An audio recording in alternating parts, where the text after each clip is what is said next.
क्या मोदी सरकार को एक बार फिर किसान आंदोलन होने का डर सता रहा है? क्या सरकार को यह लगता है कि 2020-21 में जो कुछ भी दिल्ली की सीमाओं पर हुआ उसकी पुनरावृत्ति हो सकती है? दरअसल जिस प्रकार भारत अमेरिका के बीच ट्रेड डील हुआ है और उसके बाद किसानों ने लोकसभा में नेता विपक्ष राहुल गांधी से मुलाकात की है और राहुल गांधी ने जिस प्रकार किसानों को समर्थन देने का ऐलान किया है, उसके बाद मोदी सरकार के 3 दिग्गज मंत्री अमित शाह, पीयूष गोयल और शिवराज सिंह चौहान ने राहुल गांधी के खिलाफ मोर्चा खोल दिया है। दरअसल भारत अमेरिका के बीच ट्रेड डील को लेकर लोकसभा में नेता विपक्ष राहुल गांधी लगातार मोदी सरकार पर हमलावर हैं। प्रधानमंत्री मोदी पर अमेरिका के आगे सरेंडर करने का आरोप लगाते हुए राहुल गांधी ने सोशल मीडिया पोस्ट में लिखा, नरेंद्र सरेंडर मोदी ने भारत के किसानों के साथ विश्वासघात किया है और किसान ये बात समझ चुके हैं। उन्होंने कहा, भारत अमेरिका के बीच ये सिर्फ एक व्यापार समझौता नहीं है, बल्कि हमारे अन्नदाताओं की आजीविका पर सीधा हमला है। 13 फरवरी 2026 को राहुल गांधी ने बजट सत्र के पहले चरण के आखिरी दिन संसद में ही किसान यूनियनों के प्रतिनिधि मंडल के साथ मुलाकात की।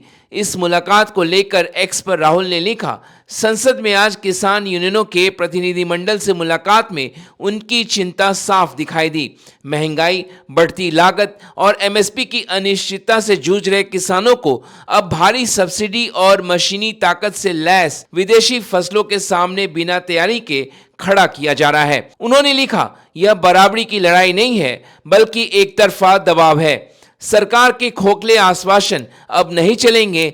किसानों के भविष्य का सौदा उनकी सहमति के बिना नहीं हो सकता है। राहुल ने कहा, कुछ भी हो जाए, मैं और कांग्रेस पार्टी भारत के अन्नदाताओं के हक, सुरक्षा और सम्मान के लिए उनके साथ खड़े हैं। राहुल के इस पोस्ट के बाद कारपेट बॉम्बिंग के जरिए उन पर जुबानी हमला शुरू हो गया। गृह मंत्री अमित शाह से लेकर वाणिज्य मंत्री पीयूष गोयल और कृषि कल्याण मंत्री शिवराज सिंह चौहान ने राहुल पर निशाना साधते हुए ट्रेड डील को लेकर गुमराह करने का आरोप लगाया है। गृह मंत्री अमित शाह ने कहा, राहुल गांधी ने हर रोज झूठ बोलने की परंपरा की शुरुआत की है। उन्होंने कहा, पीएम मोदी ने यूरोपीय यूनियन, इंग्लैंड और अमेरिका के साथ किए गए ट्रेड डील से मछुआरों को बड़ा फायदा होने वाला है, लेकिन राहुल गांधी मछुआरों और किसानों को गुमराह करना चाहते हैं।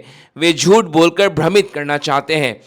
कांग्रेस के नेता राहुल गांधी हर रोज झूठ बोलने की एक नई परंपरा शुरू करें।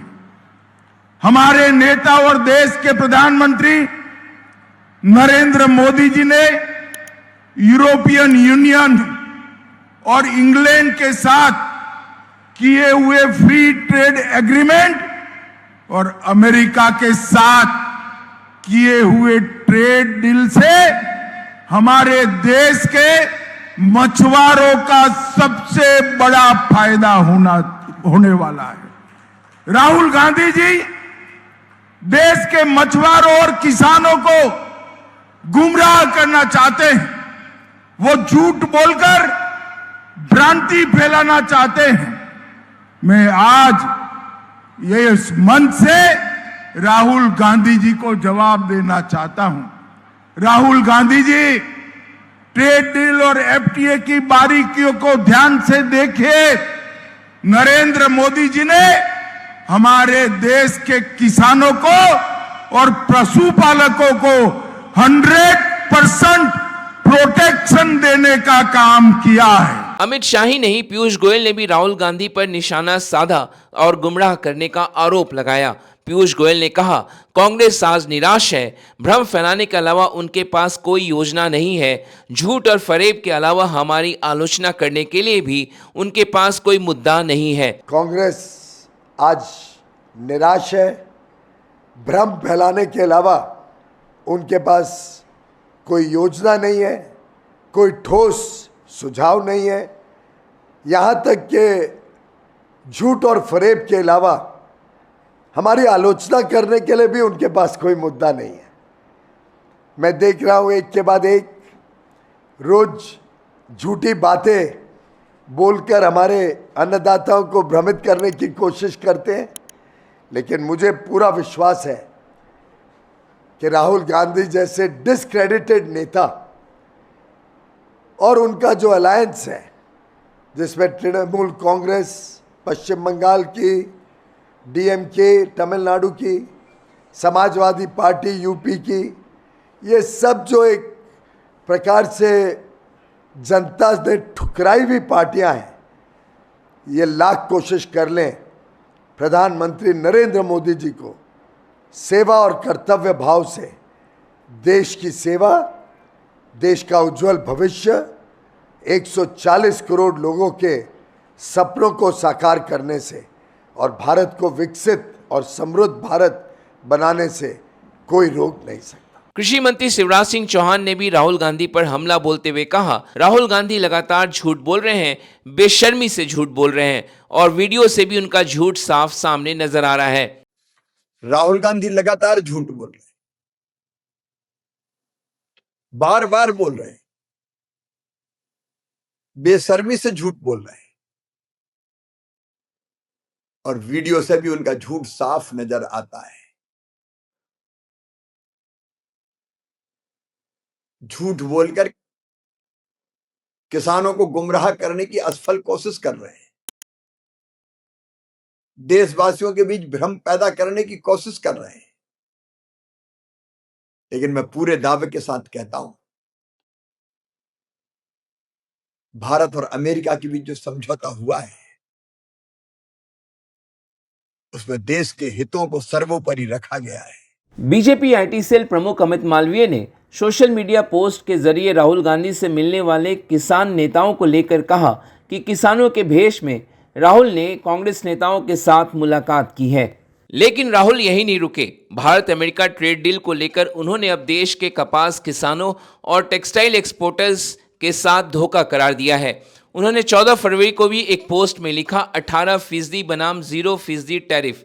आइए समझाता हूं कैसे प्रधानमंत्री और उनकी कैबिनेट इस पर भ्रम फैला रहे हैं। हिंदुस्तान का टेक्सटाइल सेक्टर 5 करोड़ परिवारों को रोजगार देता है। नरेंद्र मोदी जी की जो यूएस डील है वो हिंदुस्तान के टेक्सटाइल सेक्टर को खत्म कर देगा, नष्ट कर देगा। ये बात नरेंद्र मोदी जानते हैं और पूरा हिंदुस्तान जानता है। मैंने पार्लियामेंट हाउस में समझाया कि बांग्लादेश को फ्री पास 0% टैक्स और हिंदुस्तान को 18% टैक्स। इसका नतीजा होगा कि बांग्लादेश की टेक्सटाइल इंडस्ट्री हिंदुस्तान की टेक्सटाइल इंडस्ट्री को खत्म कर देगी। Now what have you done?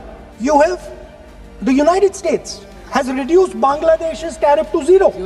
And our tariff is 18%. What do you expect our textile people to do? Their competitor is Bangladesh. If Bangladesh imports US cotton, they have 0% duty. Finished. Textile industry gone.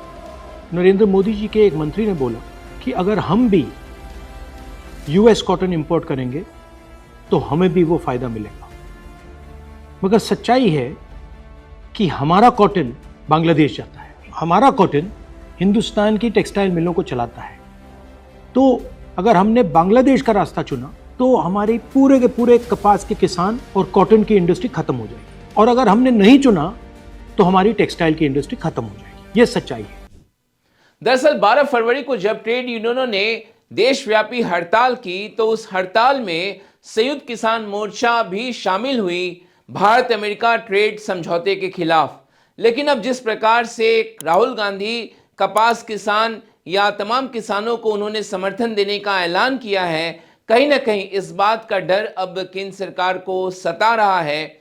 आपको याद दिला दें 2020-21 में जब दिल्ली के सीमाओं पर किसान आंदोलन चल रहा था, तब कांग्रेस की ओर से केवल इस आंदोलन को नैतिक समर्थन दिया जा रहा था। लेकिन अब खुलकर राहुल गांधी किसानों के साथ खड़े नजर आ रहे हैं, जिसके बाद ये माना जा रहा है कि अगर किसान आंदोलन इस ट्रेड समझौते के खिलाफ होता है तो इसमें कांग्रेस खुलकर उनके समर्थन में आ सकती है।